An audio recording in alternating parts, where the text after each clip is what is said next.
Cluster bomb से Iran पर हमला, तेल अवीव में तबाही का तूफान। डेली मेल की एक रिपोर्ट के मुताबिक अमेरिकी सेना के अंदर के एक आदमी ने ईरान पर हमला करने वाले सभी क्लासिफाइड हथियारों का खुलासा किया है। दावा है कि अमेरिका, इजराइल और ईरान के बीच युद्ध में अगली पीढ़ी की लड़ाई कैसे होगी, इसकी पहली असली झलक दिखाई गई है। हालांकि ईरान ने 7 दिन की जंग में ही साबित कर दिया कि ईरान को मार सकते हो, झुका नहीं सकते। यही वजह है कि ईरान ने इजराइल की राजधानी तेल अवीव पर क्लस्टर बमों से भारी मिसाइलों से हमला किया। जरा इन तस्वीरों को देखिए। तेल अवीव के आसमान में ईरानी क्लस्टर बम से भारी मिसाइलें कैसे कोहराम मचा रही हैं।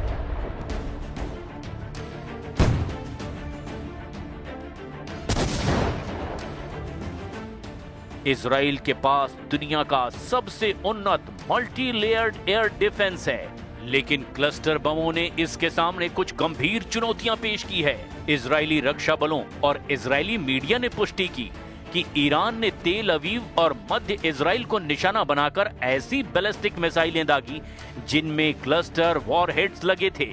ये मिसाइलें जमीन से टकराने से पहले ही हवा में फट गईं और उनसे दर्जनों छोटे बम निकले जो लगभग 8 किलोमीटर के दायरे में फैल गए और फिर भारी तबाही मचाई। अब आप ये भी जान लीजिए कि इजराइल पर हमला करने के अलावा ईरान ने पश्चिम एशिया में कहां-कहां भीषण हमले किए हैं।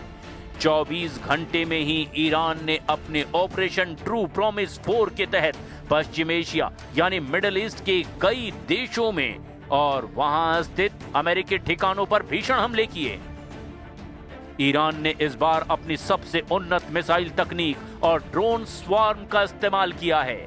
फत्ता 2 हाइपरसोनिक मिसाइल से ईरान का दावा है कि इन मिसाइलों ने इजराइल के डेविड स्लिंग और एरो 3 डिफेंस सिस्टम को भी चकमा देकर तेल अवीव के सैन्य मुख्यालय को निशाना बनाया। लंबी दूरी की खैबर शिकन बैलिस्टिक मिसाइल ने जॉर्डन और सऊदी अरब की सीमाओं के पास भीषण तबाही मचा दी है। शाहिद 238 जेट आत्मघाती ड्रोन ने तेज गति से इराक में अमेरिकी बेस में तबाही मचाई। ईरान के हमले में इराक के अल असद एयर बेस में अमेरिका के 2 C-130 परिवहन विमान और एक हैंगर पूरी तरह से नष्ट हो गए। इजराइल के नेवातीम एयर बेस के रनवे को भी भारी नुकसान पहुंचा है और अब देखना होगा कि आने वाले घंटों में ईरान, अमेरिका और इजराइल एक दूसरे पर कहां-कहां और किन-किन हथियारों से हमले करते हैं।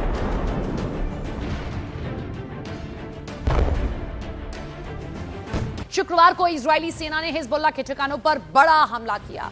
हमलों से हुए भीषण धमाकों की वजह से लेबनान का आसमान धुएं से भर गया। इससे पहले इजराइल ने दक्षिणी बैरूत को खाली करने का आदेश जारी किया था।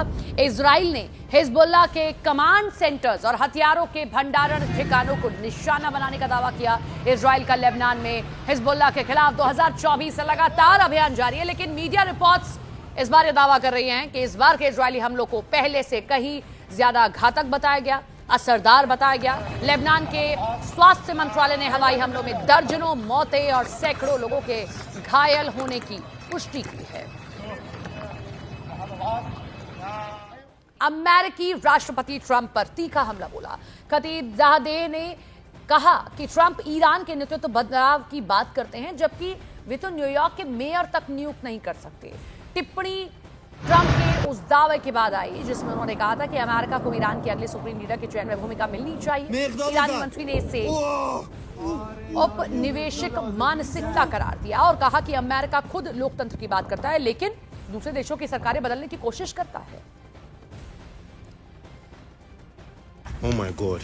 Asking for change in the leadership of Iran, and he says that I have to have voice on that, while he cannot appoint even the mayor of New York.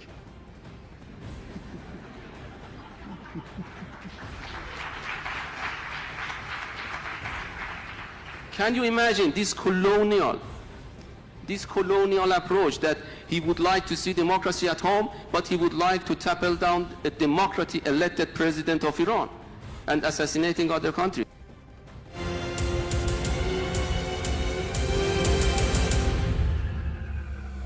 दावा ये कि यहीं से खामेनेई अपनी तमाम रणनीति बनाते थे।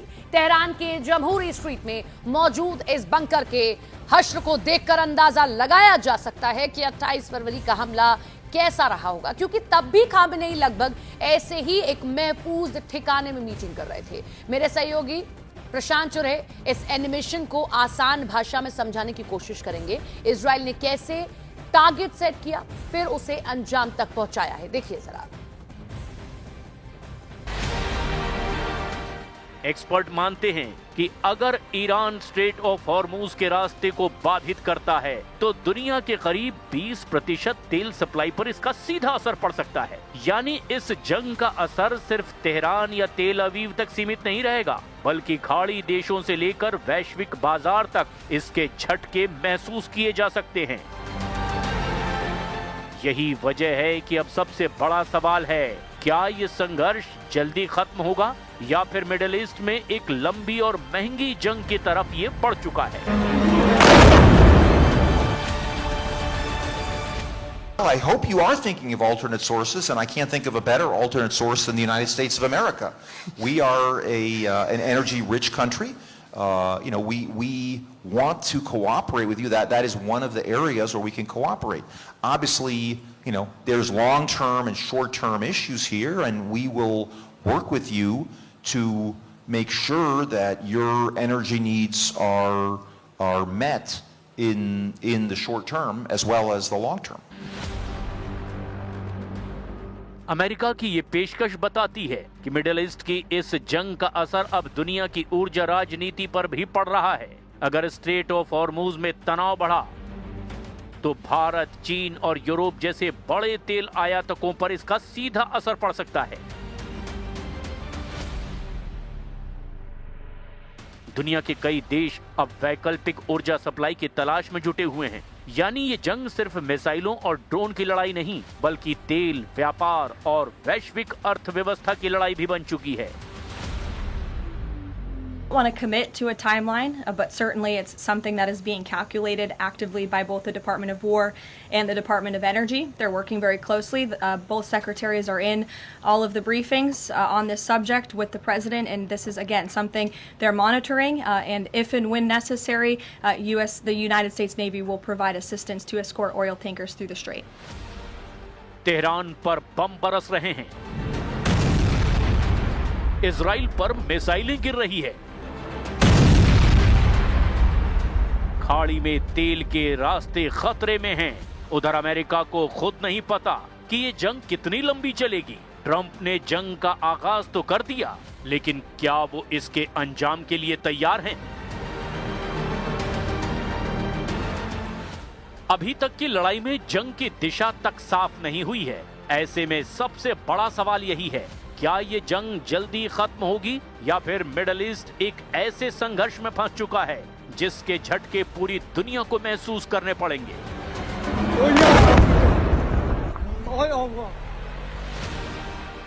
एक तरफ अमेरिका और इजराइल सैन्य दबाव बढ़ा रहे हैं, तो दूसरी तरफ ईरान भी मिसाइलों और ड्रोन्स के सहारे पलटवार लगातार जारी रखे हुए है। तेहरान के आसमान में धुआं है, तेल अवीव के ऊपर मिसाइलों का साया है और खाड़ी के समंदर में तेल के रास्ते दांव पर लगे हैं। अमेरिका ताकत दिखा रहा है, ईरान पलटवार कर रहा है, लेकिन इस टकराव की मंजिल अभी भी धुंध में छिपी हुई है। इतिहास गवाह है, मिडिल ईस्ट में शुरू हुई जंगें अक्सर जल्दी खत्म नहीं होती। अब सवाल सिर्फ इतना है, क्या ये आग अभी थमेगी या फिर मिडिल ईस्ट से उठी ये चिंगारी दुनिया के नक्शे को भी बदल सकती है?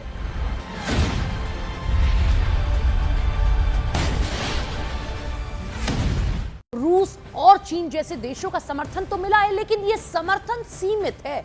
दोनों देशों ने हमलों की निंदा की, युद्ध रोकने की अपील की, कूटनीतिक बयान भी दिए, लेकिन अब तक न तो चीन और न ही रूस ने इस युद्ध में कोई सैन्य हस्तक्षेप किया है। माना जा रहा है कि रूस और चीन के इस युद्ध से दूरी बनाने की बड़ी वजह उनकी अपनी समस्याएं और हित भी हैं। जैसे रूस पहले ही यूक्रेन वॉर में उलझा है, कोई नया युद्ध वो नहीं चाहता। तो चीन की अगर हम बात करें तो अपने व्यापारिक ऊर्जा हितों की वजह से चुप है। रूस चीन दोनों के लिए ईरान की दोस्ती जरूरी तो है, लेकिन उन्हें युद्ध में उतरना स्वीकार नहीं है। में तनाव लगातार बढ़ता जा रहा है। इस दौरान हॉर्मज स्ट्रेट में एक तेल से भरे जहाज को निशाना बनाया गया। ड्रोन हमले के बाद जहाज पर भीषण आग लग गई। ईरान की रेवोल्यूशनरी गार्ड ने दावा किया है कि यह जहाज 2 ड्रोन हमलों के बाद आग की चपेट में आ गया। यह हमला ऐसे समय में हुआ है जब हॉर्मज जलदमरूद मध्य पर जंग की वजह से हजारों जहाज फंसे हुए हैं।